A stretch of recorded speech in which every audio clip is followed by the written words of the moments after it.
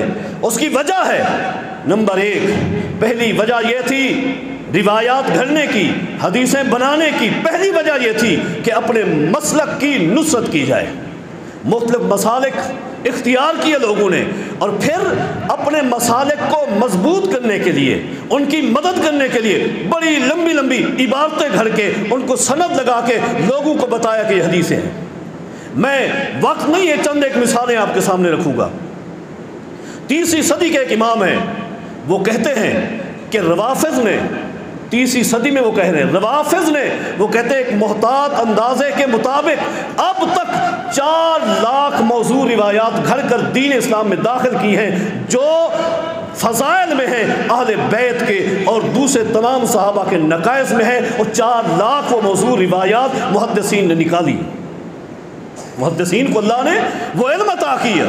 ایک روایت آپ کے سامنے رکھتا ہوں، ایک روایت پیش کی جاتی ہے، علی خیر البشر من شک فیہ کفر۔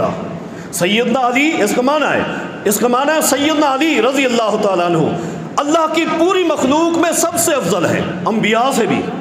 یہ حدیث گڑی ہے، سیدنا علی رضی اللہ تعالیٰ عنہ اللہ کی پوری مخلوق میں سب سے افضل ہیں، اور آگے کیا کہا؟ من شک فیہ کفر، اور جس نے ایک بات میں شک کیا وہ کافر ہے۔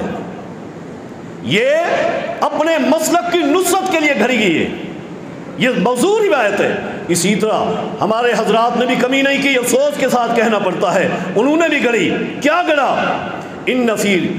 ان فی امتی رجل یقال لہ ابو حنیفۃ وہو سراج امتی، میری امت میں ایک شخص ایسا آئے گا جس کا نام ابو حنیفہ ہوگا رحمہ اللہ، وہ میری امت کا سراج ہوگا، میری امت کا چراغ ہوگا۔ یہ موضوع ہے، کیوں؟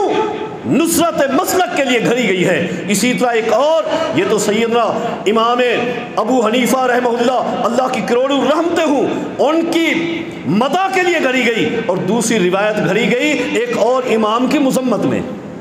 کتنا بھیانک جرم ہے، کتنا بھیانک! کیا کہا؟ ان فی امتی رجل یقال لہ محمد بن ادریس اضر علی امتی من ابلیس، لوگو میری امت میں ایک شخص آئے گا جس کا نام محمد بن ادریس ہوگا، یہ امام شافعی ہیں رحمہ اللہ، اور آگے کیا کہتے ہیں؟ اضر علی امتی من ابلیس، میری امت کے لیے اس کا فتنہ ابلیس کے فتنے سے بھی بڑا ہوگا۔ یہ بھی موضوع ہے، یہ بھی گھڑی ہوئی، یہ بھی جھوٹ، محدثین نے نکالا ہے اس کو۔ آپ کتابیں پڑھیں، موضوعات کبیر، موضوعات ابن جوزی، بڑی بڑی کتابیں ہیں جن میں ہزاروں بلکہ لاکھوں روایات ایسی محدثین نے نکال کے رکھ دی ہیں جن کو لوگوں نے حدیث بنا کر پیش کیا کہ یہ حدیث ہے، لیکن محدثین کو اللہ نے وہ علم دیا، انہوں نے احادیث کو بھی اسی طرح پاک کیا جس طرح رب نے قرآن کو پاک رکھا ہے۔ میں نے عرض کی ایک وجہ یہ تھی نصرت مسلک، اور ایک وجہ کیا تھی؟ ایک وجہ بادشاہوں سے، مسلمان بادشاہوں سے وظائف لینا۔ یہ لالچ بھی مولویوں کو حدیثیں گھڑواتی تھی۔ میں ایک مثال بیان کرتا ہوں، غیاث بن ابراہیم کوفی، یہ ایک راوی ہے، یہ خلیفہ مہدی کے دربار میں گیا اور خلیفہ کو دیکھا، اس کا اپنا شوق تھا، اس نے کبوتر پالے ہوئے تھے، کبوتروں کے ساتھ کھیل رہا تھا۔ اب اس خبیث نے جب دیکھا یہ وزار راوی ہے، کذاب ہے، دور سے دیکھا، اس نے حدیث گھڑ لی، وہیں دیکھ کر ہی حدیث گھڑ لی، پوری سند پڑھی، اور آگے نبی علیہ الصلوۃ والسلام کی ایک حدیث ہے، وہ حدیث پڑھی، حدیث کے اندر ایک لفظ اپنی طرف سے بڑھایا، ایک لفظ، اللہ اکبر۔ حدیث کیا ہے؟ قال النبی صلی اللہ علیہ وسلم لا سبق الا فی نسل او فی خف او فی حافر۔ اللہ کے پیغمبر نے فرمایا ہے کہ جنگی تیاریوں کے لیے تیر اندازی کا مقابلہ کرنا جائز ہے، اونٹوں کو دوڑانے کا مقابلہ کرنا جنگ کی تیاری کے لیے، جہاد کے لیے، یہ بھی جائز ہے، گھوڑوں کو جنگ کے لیے تیار کرنے کے لیے دوڑانے کا مقابلہ کرنا یہ بھی جائز ہے۔ یہ صحیح حدیث ہے۔ اس نے یہی حدیث پڑھی، کیا کہا؟ لیکن ایک جملہ بڑھایا، کہنے لگا لا سبق الا فی نسل او فی خف او فی حافر او فی جناح، اور چوتھا مقابلہ یہ بھی جائز ہے پرندوں میں جو مقابلہ کرے، پرندوں کو اڑانے میں۔ یہ لفظ اپنی طرف سے گھڑے، اپنی طرف سے گھڑے۔ منشا کیا تھی؟ کہ خلیفہ مہدی خوش ہو جائے گا اور مجھے انعام و اکرام ملے گا، تحفے ملیں گے، لیکن خلیفہ مسلمان تھا، اس کے علم میں یہ حدیث تھی، وہ اس حدیث کو جانتا تھا، فوراً کبوتروں کے ساتھ کھیلنا بند کر دیا، اپنے وزراء کو، نوکروں کو بلایا اور کہنے لگا کہ جلدی سے میرے سارے کبوتر پکڑو اور سب کو ذبح کر دو، سب ذبح کر دو۔ پوچھا کیوں؟ کہنے لگے اس لیے یہ سارے کبوتر ذبح کر دو، میرے یہ کبوتر نہ ہوتے، نہ میں ان کے ساتھ کھیلتا، اور نہ یہ کذاب اور خبیث راوی نبی کی حدیث پر حملہ کر کے ایک لفظ گھڑتا۔ ختم کر دو۔ ایسے لوگ آئے جو انعام لینے والے تھے، قصہ گو مولوی بھی آتے تھے جو عوام کو لمبے لمبے قصے سنا کر اپنا گرویدہ بنانے کے لیے وہ بھی روایات گھڑتے تھے، لیکن محدثین نے ان کو بھی نکالا ہے، ان کو بھی نکالا ہے۔ امام احمد بن حنبل رحمہ اللہ، امام یحییٰ بن سعید الانصاری رحمہ اللہ، دونوں حدیث کے بھی بڑے امام ہیں، جرح تعدیل کے بھی بڑے امام ہیں۔ ایک جگہ سے گزر ہوا، بڑی محفل لگی ہوئی تھی، لوگ جمع تھے، ایک شخص بیٹھا ہوا ہے، ایک مولوی بیٹھا ہوا ہے، ان کو حدیثیں اور قصے اور واقعات سنا رہا ہے۔ جب یہ پہنچے تو حدیث جو سنا رہا تھا اس سند میں نام تھا امام احمد بن حنبل کا۔ یہ پریشان ہو گئے۔ احمد بن حنبل سوچتے ہیں کہ یہ حدیث میں نے کبھی سنی نہیں اور میرے نام سے یہ بیان کی جا رہی۔ ابھی وہ چپ ہوا، اس نے دوسری حدیث شروع کی، حدیث کی سند میں نام لیا یحییٰ بن سعید الانصاری کا۔ اب امام یحییٰ بھی پریشان ہے کہ میں نے یہ حدیث کبھی سنی نہیں، کبھی دیکھی نہیں، یہ تو حدیث ہے نہیں، اور میرا نام۔ امام احمد بن حنبل رحمہ اللہ، یحییٰ بن سعید دونوں آگے بڑھتے ہیں اور اس قصہ گو مولوی سے کہتے ہیں حضرت رک جائیں، آپ نے ابھی یہ جو حدیثیں بیان کی ہیں یہ ہماری سند سے آپ نے بیان کی، یہ کہاں سے لائے آپ؟ ہم نے تو کبھی یہ حدیثیں سنی نہیں، دیکھی نہیں، آپ نے کیسے بیان کی؟ فوراً کلٹی کھا گیا، فوراً اس نے کہا کیا آپ نے یہی سوچا ہے کہ اللہ کی اس پوری زمین پر احمد بن حنبل صرف آپ ہو اور یحییٰ بن سعید صرف آپ ہو، آپ کے علاوہ کوئی نہیں؟ میں آپ کے علاوہ کئی ایک احمد بن حنبل کو دیکھ چکا ہوں اور کئی ایک یحییٰ بن سعید کو دیکھ چکا ہوں، یہ روایات ان کی ہیں، آپ کی نہیں ہیں۔ اتنے بڑے کذاب تھے، لیکن محدثین نے، اللہ نے ان کو علم دیا، ملکہ دیا کہ ایک ایک نقطہ اور ایک ایک حرف حدیث رسول کی حفاظت کرتے ہوئے نکال کر پھینک دیے۔ بعض لوگ وہ تھے حدیثیں گھڑنے والے جو بڑے نیک تھے، بڑے کیا تھے؟ نیک تھے، زاہد تھے، متقی تھے۔ حدیثیں کیوں گھڑتے تھے؟ اس لیے کہ لوگوں کو عبادت کی توجہ دلواتے تھے، عبادت کی توجہ دلواتے تھے، لوگ عبادت کریں۔ حضرات، لوگوں کو عبادت پر لگانے کے لیے جھوٹے قصے گھڑنا بھی نبی علیہ الصلوۃ والسلام کے فرمان کے مطابق من کذب علی متعمدا فلیتبوأ مقعدہ من النار، ایسا شخص بھی جہنمی بن جاتا ہے جو جھوٹے قصے گھڑ کر لوگوں کو عبادت پر لگائے، وہ بھی جہنمی بن جاتا ہے۔ ایک راوی ہے میسرہ بن عبد ربہ، امام عبد الرحمن بن مہدی رحمہ اللہ، جرح تعدیل کے بڑے امام ہیں، امام احمد کے اساتذہ میں سے۔ انہوں نے دیکھا کہ ایک جگہ میسرہ بن عبد ربہ تقریر کر رہا ہے اور بڑی قرآن کریم کی فضیلت بیان کر رہا ہے، سورہ فاتحہ کی یہ فضیلت ہے، سورہ بقرہ کی یہ فضیلت ہے، اس کی فلاں آیت کی یہ فضیلت ہے، فلاں آیت کی یہ فضیلت ہے، اس طرح فضیلتیں۔ تو امام صاحب آگے بڑھے اور پوچھا من این جئت بہذہ الاحادیث، یہ روایتیں تو نے کہاں سے لی ہیں کہ تو ہر آیت کی، ہر سورت کی الگ الگ فضیلت اور اس کی منتبہ، اس کا ثواب بیان کرتا ہے، کہاں سے لایا تو؟ یہ کہاں سے ہے؟ اس نے کیا کہا؟ اس نے کہا یہ حدیثیں نہیں ہیں، یہ حدیثیں نہیں ہیں،